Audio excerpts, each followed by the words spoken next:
õpetaja ei tea ka ema seda laulutada. Et sinna on soovitanud võtta kaasa alati veidedele, sellepärast, et teise poole peal on kava ja neil on vaja teada.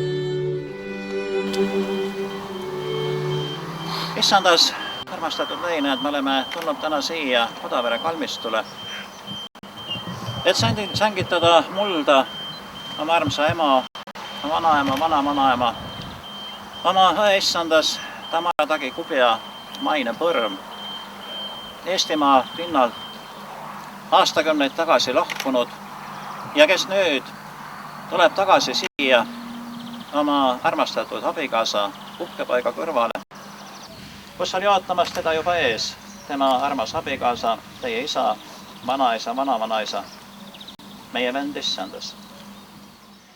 Jumal sul ligemalt ihkab mu vaim, üles siit vaeva ööst kannab mind aim. Kasvab mu astus, ainult üks laul mu suus. Jumal sul ligemalt ihkab mu vaim. Mullast oled sa võetud, mullaks pead sa saama. Ja mullast äratab sind me Issand ja õnnistegija Jeesus Kristus viimsel päeval jälle üles. Aamen.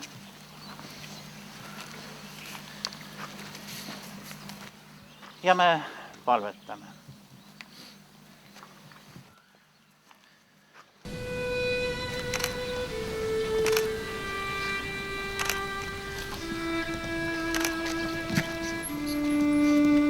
Oleme tulnud kokku, et pühitseda Tamara Tagi-Kubja elu. Tema on viimane meie perest, sellest põlvkonnast, kes kasvas üles esimese Eesti Vabariigis. Ta sündis märtsis 1921 Mõisakülas Pärnumaal, teise lapsena Rein ja Marta Raidmäele. Tema ja ta vanem vend Leo kaotasid noorelt oma ema ja alles kui nende isa Rein abielus uuesti Elisabethiga ja nendel sündis tütar Mall, läks elu kergemaks, sest said hea kasuema. Tagi lõpetas Pärnu linna naiskutsekooli ja tema kavand valiti koolimärgiks 1939. aastal. Ta armus noorelt leitnant Hugo Kubjasse, kes lõpetas Eesti sõjaväe tehnikakooli viimase lennu. Nad abielusid jõuluõhtul 1940, kui venelased olid juba võimul. Kalatskivi loss mängis osa nende noorusest, sest siin olevat mingil ajal olnud ohvitseride kasiino ja pidulikud tantsud. Kui Hugo oli määratud rindele, oli Tagi tihti palal Hugo perekonna talus. Nende esimene tütar Eve sündis 1943. aastal Petseris ja selle 15-kuuse lapsega nad põgenesid 1944. aasta sügisel Saksamaale. Saksamaal juhtus niimoodi, et elasime samas majas. Minu ema 4 noore lapsega ja Kubjade 3-liikmeline pere. See oli suur maja, kus igal perel oli üks tuba ja ühine köök oli siis kasutamiseks. See UNRWA ehk Ühendatud Rahvaste põgenikude komisjon rekvireeris need majad natside käest ja moodustati Keislingenis eestlaste tiipilaager. Seal oli üle 4000 Eesti põgenikku ja laagris käis elu Eesti Vabariigi kommete, tavade ja korra järgi. Oma laagri politsei, oma kord, oma koolid kõik. Laagris Tagi sai kohe oma kunstiannet kasutada ja valmistas Eesti motiividega nahatöid. Isegi minu noore poisikese silmis oli Tagi kõige ilusam noor ema selles majas. 1949. aastal pärast 5 aastat laagrielu nad jõudsid Ameerikasse. Esimene oste, mis neil oli õmblusmasin Tagile ja see suunas Tagi tuleviku tee. Neil sündis teine tütar Heli ja 3 aastat hiljem tütar Kiku. Alles kui kõik tütred olid juba koolis, alustas Tagi oma õmbleja elukutsega. Ta oli sellel alal väga hinnatud, ta tegeles peamiselt pruudi- ja pallikleitide osakonnas suurtes ärides ja huvitav, kõik õmblejad olid seal välismaalased. Kui mina olin Ameerika sõjaväega Vietnami saadetud, elasid Eve ja meie noored mudilased Torm ja Heli koos Tagi ja Hugoga. Kui ma tagasi tulin, olid lastel uhked hilbud seljas, poisil oli ülikond kavandatud ja valmis õmmeldud ja olgugi, et Tagi käis 5 päeva nädalas tööl, jätkus tal seda aega ja tahet neid niimoodi riietada. Läbi kõigi nende aastate näen tema nägu tihti õmblusmasina valguses, kus ta jälle parandas või valmistas kellelegi uut kleiti või kardinaid. Minu pere kolis 26 korda 22 aasta jooksul sõjaväes ja kuna igal majal, kus me elasime, olid ise suuruses aknad, siis kõik kardinad olid alati Tagi tehtud ja selle tõttu meie majas tänapäeval kardinaid enam ei ole, ainult külaliste toas.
Mu tee on käidud koju minna, nüüd laske väsinud rändaja. Siit võõrstilt laske saada sinna mind, kus mu Eesti kodumaa, kus minu valud vaikivad ja kuivad silmapisarad, sest armsad, ärge leidake, olen jõudnud rahule.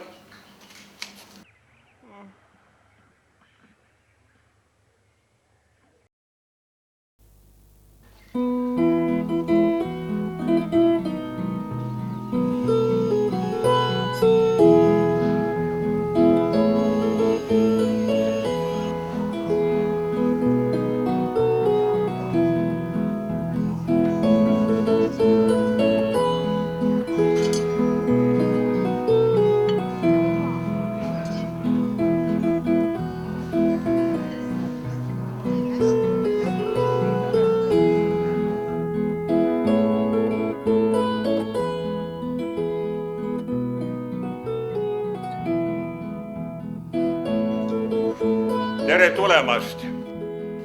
Kes usuks, et 69 aastat on möödunud sellest ajast, kui Eestist lahkusime?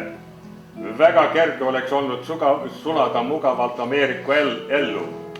Lapsed olid ju noored ja mis siis teadsid need lapsed sellest massiivsest ülekohtust, mis oli meie rahvale ja riigile tehtud. Tänu Hugole ja Tagile on nad täna siin ja võimelised seda ilusat ja rasket keelt rääkida. Nemad ja teised põgenikud ühes meeles võtsid elusihiks Eesti vabaduse eest võidelda, olid oma kirikud, laste suvelaagrid, eestikeelsed täienduskoolid, seltsid, lehed ja kirjandus ja Esto üle maailma. Ja Taki muidugi õmblusmasina taga, et tüdrukutele estupallikleite teha ja samuti rahvariideid valmistada lastele rahvatantsu jaoks. Hugo läks pensionile alles, kui ta oli 70 aastat vana ja see oli Tagile raske aeg alguses, sest nemad olid ostnud põhja pool ühe mahajäetud onni. See mahajäänud onn asus kõrgel Musta jõe kaldal, kus ei olnud isegi sisekäimlat või joogivett. Tagi pidi loobuma oma moodsast köögist ja linna maja maha jätma, loobuma oma tööst ja kolima sinna ürgmetsa piirile. Nende vanaeas algas neil töörikas, aga ka ootamatult rahuldav aeg. Mu vend Märt tuli Floridast Hugole appi sauna mäekaldal ehitama. Mina tegin kivist kamina keskmaja, see oli mu esimene. Ja ka Syracuse'i eestlased, kes veel jõudsid, käisid abiks. Nii kerkis Mustjõele korralik metsamaja kõigi mugavustega. Hugo hea sõber Karmo, kes oli temaga koos rindel olnud, kavandas majale ja saunale 3 nurga aknad ja mõlemad vanad sõdurid surid samal päeval 1997. aastal. Minu pere ja Märti pere veetsime puhkused alati vanavanemate juures metsas. Lastele, kes nii tihti pidid kolima, oli see üks kindel koht täis soojust ja armastust. Muidugi oli looduses palju teha ja kanuudega käisime kose juures ja talvel lapsed kelgutasid ja murdmaa suuskadega käisime külmalt Mustjõel matkamas. Aga arvan siiski, et meid tõmbas Eesti toit ja see, mis teil on kindlasti enam-vähem igapäevane värk. Tagi tegi Pärnumaa peenleiba ja hapukapsaid sealihaga ja igal jõuluajal koos Hugoga nad tegid verivorste ja sülti. Tema kringel oli kuulus, kõiki eestlaste ümbruskonnas juba teadsid, kui head kringlit Tagi teeb.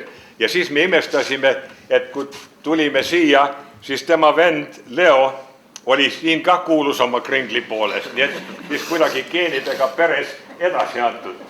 Kui juhtus, et sügisel varakult palju lund tuli, siis oli lõpuks Tagi, kes suurt lumepuhujat kasutas, et autoteed lahti hoida. Ja kui Hugo ei saanud enam juhtida autot, siis oli tema, kes sõidutas neid 5 tundi meie poole, sest vahemaad meil on pikad. Ädi Rondaki metsad, mis asusid kohe teispool Mustjõge ja need on looduse kaitseala, on talvel nii lumerikkad ja külmad, et isegi kohalikud indiaanlased suguharud seal kunagi üle talve ei elanud, vaid kolisid ära lõuna poole talveajaks. Niisiis Tagi ja Hugo elasid 3 kuud iga talve Floridas Kiku ja Märdi juures, kus Eiki ja Miia olid väiksed ja lõbusad. Siis oli neil võimalus suvitada ja Tagi veel aega kardinaid õmmelda. Käisid Mehhiko lahes kruusidel ja nägid Mehhiko püramiide. Mehhikos elas keskmine tütar Heli ja Tagi sai mitu korda seda külastada. Heli sõidutas teda kuni kuulsa Acapulconi, kus sai varbad ka Vaikse ookeani pista. Mehhikosse sai külla tulla ka Hugo ristitütar Silvia Tofa, sellest perest, kes tema elu päästid, kui Hugo Vene sõjaväest põgenes Mikitamäel. Nüüd on 15 aastat Hugo surmast ja need aastad on kiiresti läinud.